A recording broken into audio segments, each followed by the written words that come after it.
Hello friends, welcome back to my new video. आज फिर से मैं आपके लिए ईओआरओ की नेक्स्ट क्लास लेकर आई हूँ और हमारी ईओआरओ की जो सीरीज़ चल रही थी उसमें हम नगरपालिका अधिनियम 2009 कर रहे थे। उसमें हमने अब तक जो पढ़ लिया वो है धारा 1 से लेकर 30 तक। धारा 1 से 30 तक हमारी कंप्लीट हो चुकी है। अध्याय 2 चल रहा है हमारा और उसमें हमने आज 31 से स्टार्ट करना है। ठीक है, इससे पहले मैं हमेशा हर वीडियो में जो हमने अब तक पढ़ा उसका रिवाइज करवाती हूँ, तो चलिए एक बार उसका रिवाइज कर लेते हैं, फिर नेक्स्ट देखते हैं। देखिए, हमने जो अब तक पढ़ा है फ्रेंड्स, उसमें एक एक शब्द के अंदर मैंने आपके की नोट्स बनाए हैं। आपको इनसे पूरा मैटर याद आ जाएगा। ये सिर्फ की नोट्स है याद करने के हिसाब से। आप भी इसे की नोट्स बना के रखिएगा ताकि लास्ट टाइम में रिवाइज करने में आसानी रहे। तो देखिए, धारा 1 में हमने क्या पढ़ा था? धारा 1 में हमने पढ़ा था नाम 1 नाम प्रसार तिथि, 2 क्या दो परिभाषाएं दो, 3 में 3 तरीके से परिसीमन करना है नगर पालिका का, 4 में छूट, 5 में इन्हीं 5 उंगली वाले हाथ से हमें क्या करनी है स्थापना और दर्जा, 6 में बताया था संरचना, 6 में संरचना यानी कि नगर पालिका की संरचना, 7 में साथ साथ डूबेंगे साथ साथ तैरेंगे यानी कि साथ साथ कार्यकाल पूरा करेंगे, 8 में मैंने बताया था ठाट, 8 में ठाट है किसकी? नगर पालिका अध्यक्षों की, 9 विभाजन, 9 विभाजन यानी कि वार्डों का विभाजन, 10 में बस, 10 में बस। अब तुमने विभाजन कर दिया है तो वार्डों का क्या कर दो? निर्धारण कर दो। 11 में मैंने बताया था कि एक एक का चुनाव करेंगे, एक एक का क्या करेंगे? चुनाव करेंगे। नगर पालिका के चुनाव या नगर पालिका के निर्वाचन किस में है? 11 में। 12 में मैंने बताया था कि निर्वाचन करने वाला निर्वाचन आयुक्त बाहर गया है तो वो अपने कार्य किसको सौंप कर जाएगा? किसको स्थानांतरण करेगा या प्रत्यायोजन? तो निर्वाचन आयोग के कार्यों का प्रत्यायोजन किस में है? 12 में। 13 में है, 13 में हमने बताया था 13 वार्ड है और 13 वार्ड की 13 वोटर लिस्ट में 13 नाम तो होना ही चाहिए। तो निर्वाचक नामावली यानी कि वोटर लिस्ट के लिए क्या योग्यताएं होनी चाहिए? 14 में बताया कि 13 नाम क्यों नहीं है? क्योंकि तेरे अंदर कुछ अयोग्यताएं होगी और अयोग्यताएं है क्योंकि तुमने मिथ्या घोषणा की होगी। 13, 14, 15 हमने 7 याद किए थे। उसके बाद में हमने 16 से लेकर 20 तक एक साथ याद किए थे। मैंने बताया था आपको, एक बना के बताया था आपको कि मुख्य निर्वाचन सबसे ऊपर होता है मुख्य निर्वाचक आयुक्त और निर्वाचक आयुक्त के नीचे जो अंडर में होता है वो होता है मुख्य निर्वाचन अधिकारी। मुख्य निर्वाचन अधिकारी के अंदर में होता है जिला निर्वाचन अधिकारी और इनके अंदर में जो सारे कर्मचारी होते हैं वो सब होते हैं। तो मुख्य निर्वाचन आयोग अधिकारी की नियुक्ति और कर्तव्य 16 में, 17 के अंदर जिला निर्वाचन अधिकारी की नियुक्ति और कर्तव्य, 18 में समस्त कर्मचारी वृंद यानी कि जब चुनाव होंगे तो अकेला चुनाव आयुक्त कुछ ही नहीं कर सकता, तो उसको जितने भी व्यक्ति सहायता के लिए जितने भी कर्मचारी उपलब्ध करवाएंगे वो कौन करवाएंगे? स्थानीय अधिकारी करवाएंगे। 19 में मैंने बताया था कि जो कर्मचारी होते हैं ये सभी व्यक्ति जो है ये जब तक चुनाव होंगे तब तक ये चुनाव आयोग के अंदर प्रतिनियुक्ति पर यानी कि डेपुटेशन में होंगे। फिर 20 में मैंने आपको याद करवाया था कि अगर इनको जो पदीय कर्तव्य सौंपे जाते हैं अगर ये उनका उल्लंघन करते हैं तो उनके लिए सजा का प्रावधान किस में है? 20 में है। फिर हमने 21, 22, 23, 24 ये चारों साथ में याद की थी। इसके अंदर मैंने आपको याद करवाया था कि 21 में 21 वर्ष के हो गए हो, नगर पालिका का सदस्य बनने की आयु कितनी होती है? 21 वर्ष। तो 21 में कितनी है? 21 में क्या है? नगर पालिका सदस्य बनने की योग्यता है।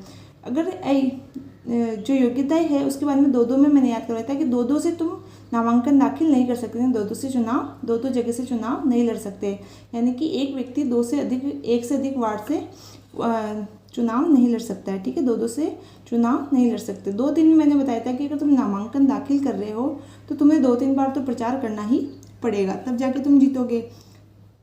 24 में मैंने याद करवाया था कि 21 में योग्यताएं है और 24 में नगर पालिका के लिए सदस्यों के लिए अयोग्यताएं है।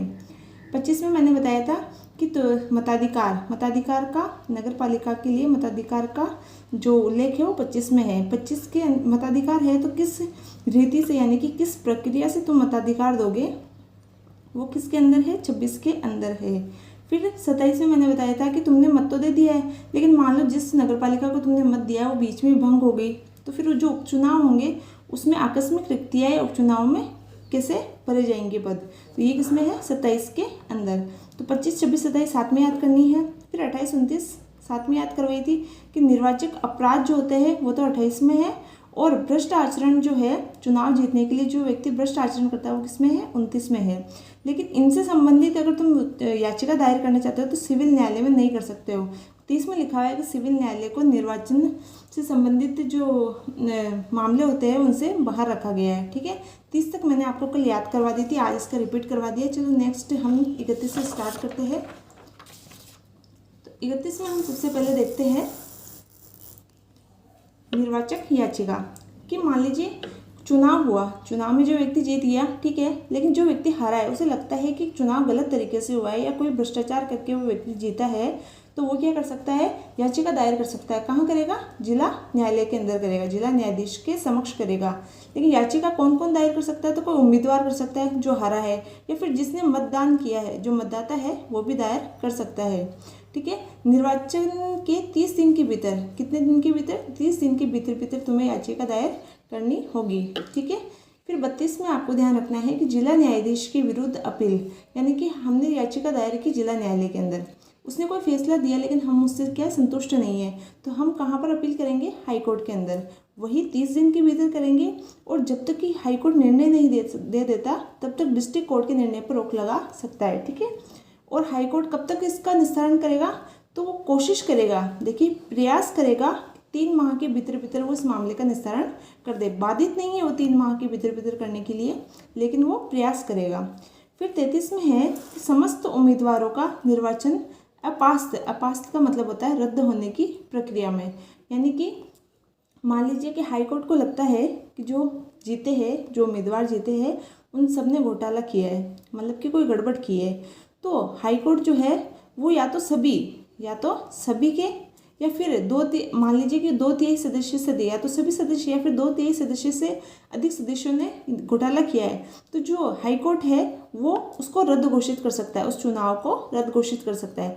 मान लीजिए वो चुनाव ही रद्द घोषित हो जाता है, जो निर्वाचित नगर पालिका है उसको सरकार क्या कर देती है, भंग कर देती है। जैसे ही वो उस चुनाव को, यानी कि हाई कोर्ट जो है उस चुनाव को रद्द घोषित करता है, तो सरकार क्या करती है, नगर पालिका को भंग कर देती है। ठीक है, आगे फिर नेक्स्ट है 34 के अंदर कि आदेशों व विनिश्चय की अंतिमता, यानी कि हाई कोर्ट जो भी आदेश या जो भी निश्चय देता है वो अंतिम होंगे, उसके ऊपर आप कहीं पर भी उसके हाई कोर्ट के निर्णय को अपील नहीं कर सकते हैं। ठीक है, उसके निर्णय, हाई कोर्ट के निर्णय क्या होंगे, अंतिम होंगे। फिर 35 में है कि निर्हरताएं या अयोग्यताएं। देखिए निर्हरताएं अयोग्यताएं बहुत सारी जगह आएगा, लेकिन वो किससे संबंधित है, पहले वाली जो निर्हरता योग्यताएं थी वो एक तो वोटर लिस्ट में नाम जुड़वाने से संबंधित थी, एक थी सदस्य बनने के लिए, और ये वाली जो है 35 के अंदर ये है कि 28 और 29, यानी कि जो निर्वाचन, 28 में क्या निर्वाचन अपराध और 29 में क्या है भ्रष्ट आचरण। तो 28 और 29 के आधार पर कोई व्यक्ति अगर गलत आचरण करता है या भ्रष्ट आचरण करता है, तो उसके आधार पर जो अयोग्यताएं निर्हरताएं है वो किसमें है, 35 में है। अयोग्यताएं निर्हरताएं मतलब सजा का प्रावधान, तो क्या सजा मिलेगी उनको, अगर इसके आधार पर कोई दोषी पाया जाता है तो उनको 6 वर्ष तक चुनाव लड़ने के लिए अयोग्य घोषित कर सकते हैं। फिर है कि जो मान लीजिए किसी को 6 वर्ष तक अयोग्य घोषित कर दिया चुनाव लड़ने के लिए, और तो फिर उनको अगर उनकी अवधि कम करनी हो या फिर इसको अयोग्य घोषित करने को संपूर्ण को समाप्त करना हो, तो कौन करेगा, ये शक्ति किसके अंदर है, तो जो निर्वाचन आयोग है वो लिखित कारण बताते हुए निर्हरता को हटा सकता है या फिर उसकी समयावधि को कम कर सकता है। देखिए 36 तक हमने देखा, अब मैं इनको आपको याद करवा देती हूँ। 31 से लेकर हमने 36 तक देखा है, तो कैसे याद रखेंगे आपको फर्स्ट याद रखना है 31। 30 में हमने पढ़ा था कि सिविल न्यायालय में दायर नहीं कर सकते याचिका, यानी कि चुनाव से संबंधित कोई भी याचिका है तो सिविल न्यायालय में वो दायर नहीं हो सकती। अगर वो सिविल न्यायालय में दायर नहीं होगी तो कहाँ होगी, तो 31 के तहत वो कहाँ होगी, जिला न्यायाधीश के अंदर। देखिए 30 भी इसके साथ याद रख लेना, तो आपको 7 आर्टिकल 7 के साथ याद, देखिए इतने सारे धाराएं हैं इसके अंदर कि सब आप ट्रिक से याद नहीं कर सकते, आपको बीच में एक एक याद रखनी है। जैसे वो एक याद आ जाएगी ना, तो उसके बाद वाली अपने आप आपको याद आती जाएगी। तो जैसे मैंने 30 याद करवाया आपको कि 30 में सिविल न्यायालय की अधिकारिता से बाहर रखा है, तो सिविल न्यायालय की अधिकारिता से बाहर रखा है तो किसके अंदर रखा है, तो जिला न्यायाधीश के। तो अगर हम वहाँ नहीं कर सकते तो कहाँ करेंगे, याचिका दायर करेंगे हम जिला न्यायाधीश। मान लीजिए हम जिला न्यायाधीश से संतुष्ट नहीं तो कहाँ करेंगे, हाई कोर्ट में। हाई कोर्ट में अपील करेंगे, हाई कोर्ट अपने निर्णय देता है, क्या निर्णय देता है कि उसको रद्द ही घोषित कर देता है। जो निर्णय देगा वो किस में आ जाएगा, 33 के अंदर, यानी कि 33 से याद कर सकते हैं 33% या 1/3 से आपको याद आ जाएगा कि 2/3 से अधिक सदस्य या सभी सदस्य अगर वो रद्द घोषित कर दिया जाता है उनका, तो सरकार नगर पालिका को भंग करेगी। 33 के अंदर क्या हो जाएगा, रद्द कर देगी, वो उसके बाद में आएगा कि जो हाई कोर्ट जो भी निर्णय देगा वो क्या होगा, अंतिम होगा। ये पूछ सकते हैं कि हाई कोर्ट का निर्णय अंतिम होगा ये कौन सी धारा में, 34 के अंदर। अब हाई कोर्ट का निर्णय अंतिम है तो उसको कोई ना कोई सजा तो मिलेगी। अगर उसने रद्द किया है, उन्होंने गलत काम किया तो सजा तो मिलेगी। सजा क्या मिलेगी, वो किस में आएगा, 35 के अंदर। और जो सजा मिली उसको कम कौन कर सकता है या उसको समाप्त कौन कर सकता है, वो किस में आएगा, 36 के अंदर। देखिए 30 से लेकर 36 तक आपको मैंने याद करवा दिए, ठीक है। फिर देखते हैं नेक्स्ट 37 के अंदर है हमारे 37 शपथ, से 37 शपथ, ठीक है। आप इसको ऐसे याद कर सकते हैं, 37 शपथ, से 37 शपथ। 37 आपको एक स्टार्टिंग का मैंने बताया, स्टार्टिंग का याद रखना, उसके आगे के 4-5 धाराएं आपको अपने आप याद हो जाएगी। तो 37 में क्या होगी, शपथ, यानी कि नगर पालिका के सदस्यों को शपथ का उल्लेख किसमें है, 37 में। ये भी इंपॉर्टेंट धारा है, जैसे पूछते हैं ना राष्ट्रपति की शपथ किस में है और उपराष्ट्रपति की शपथ कौन से अनुच्छेद में है, तो वैसे सीधा पूछ सकते हैं कि नगर पालिका के अंदर सदस्यों की शपथ कौन से धारा के अंदर है, तो 37 के अंदर, 37 शपथ, ठीक है। ये एक याद रखिएगा, आगे मैं लाइनवार से आपको याद करवा दूंगी। शपथ आ जाएगी तो नगर पालिका सदस्यों को शपथ कौन दिलाता है, सबसे पहली बात कौन दिलाता है, सरकार द्वारा प्राधिकृत यानी कि अधिकृत अधिकारी इनको शपथ दिलाता है। शपथ कब लेनी होती है, तो प्रथम बैठक होने के बाद 30 दिन के भीतर उनको शपथ लेनी होती है। मान लीजिए अगर कोई व्यक्ति 30 दिन के भीतर शपथ नहीं लेता है तो उसका पद क्या माना जाता है, रिक्त माना जाता है, यानी कि वो अपने पद से हटाया हुआ माना जाता है। मनोनीत व्यक्ति कब शपथ लेते हैं, तो मनोनीत व्यक्ति जो है मनोनयन की तारीख से, मनोनीत व्यक्ति पहली बैठक से नहीं लेते, ये मनोनयन की तारीख से 30 दिन के भीतर लेनी होती है, ठीक है। अब शपथ ले ली तुमने, तुम्हारा मन किया कि हमें तो हमारा पद छोड़ना है, बीच में छोड़ना है, तुम क्या करोगे, सीधी सी बात है त्याग पत्र दोगे। तो शपथ के बाद क्या आ जाएगा, त्याग पत्र। तो 37 में शपथ, 38 में क्या होगा, त्याग पत्र। अब जो उपाध्यक्ष और सदस्य होते हैं वो तो किसको देते हैं, अध्यक्ष को। सभी जगह एक जैसा ही नियम है कि जो उपाध्यक्ष और सदस्य होते हैं वो किसको त्याग पत्र देते हैं, अध्यक्ष को। लेकिन अध्यक्ष किसको देता है, तो ये अपने एक सरकार द्वारा जो प्राधिकृत अधिकारी होता है उसको त्याग पत्र देता है। त्याग पत्र देने की रीति क्या है कि जो कार्यपालक मजिस्ट्रेट होता है उससे लिखित में प्रमाणित कराया हुआ त्याग पत्र देना होता है। त्याग पत्र को मंजूरी कब देनी होती है, तो अध्यक्ष द्वारा 15 दिन के भीतर त्याग पत्र को मंजूरी देनी होती है। मान लीजिए अगर वो 15 दिन में मंजूरी नहीं देता है तो फिर तो बाद में स्वतः स्वीकृत माना जाएगा, ठीक है। फिर आता है 39। अब तुमने त्याग पत्र दिया, कोई व्यक्ति वो त्याग पत्र नहीं दे रहा है लेकिन उसको हटाना है हमें, तो फिर उसको सदस्य को हटाया जाना। पहले शपथ ली, खुद हट जाता है तो ठीक है त्याग पत्र, लेकिन नहीं तो हम उसे क्या करेंगे, हटा देंगे, ठीक है। तो हटाएंगे कौन, सरकार हटाएगी। कौन हटाएगा, सरकार।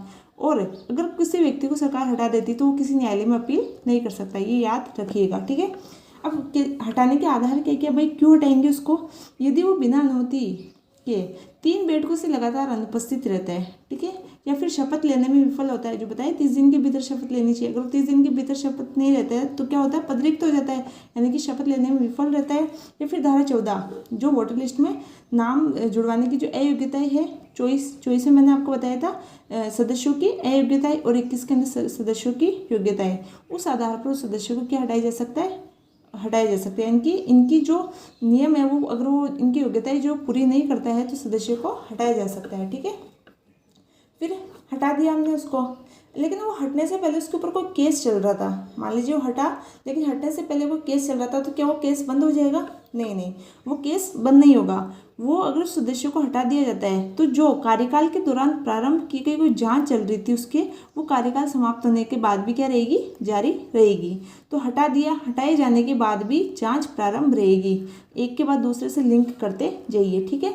41 में आ जाएगा कि 39 के तहत, यानी कि जो सदस्यों को हटाया गया था उनके सदस्यों की क्या निर्भरताएं होगी, यानी कि उनके लिए क्या सजा होगी।